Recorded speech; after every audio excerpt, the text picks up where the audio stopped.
Halo Sobat Mania, kembali lagi di BRC Official, ada kabar menarik nih mengenai. Setelah kandas di Piala Presiden 2024, PSM kini makin fokus menghadapi Liga 1 musim 2024-2025.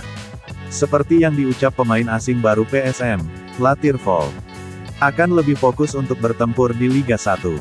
Ia menyebut, timnya akan fokus untuk memperbaiki apa yang masih kurang. Dan tentunya lebih meningkatkan lagi apa yang menurutnya baik.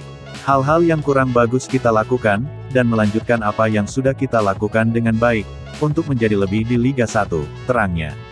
Begitupun pelatih kepala PSM Makassar, Bernardo Tavares terus membenahi skuadnya.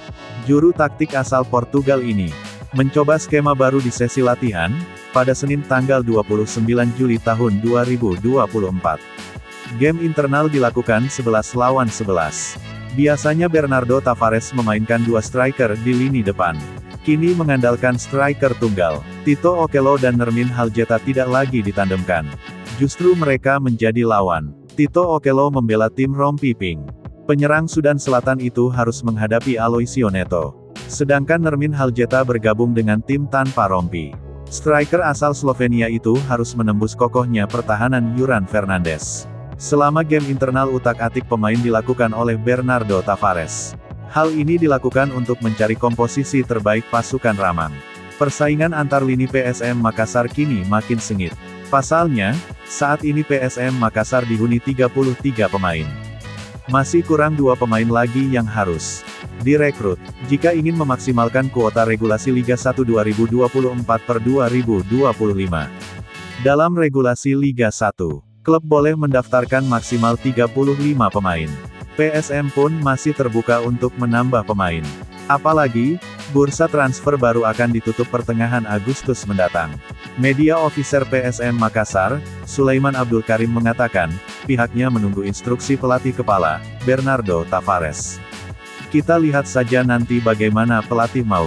Kalau sekarang kita sudah 33 pemain, katanya saat ditemui usai latihan pada Senin, tanggal 29 Juli tahun 2024. Persaingan setiap lini di skuad pasukan Ramang terbilang sengit. Di posisi penjaga gawang ada 5 pemain memperebutkan satu tempat utama. Lalu di tembok pertahanan, ada 7 pemain, saling sikut untuk dapatkan 3 posisi utama. Lantaran Bernardo Tavares selalu memakai skema 3 back.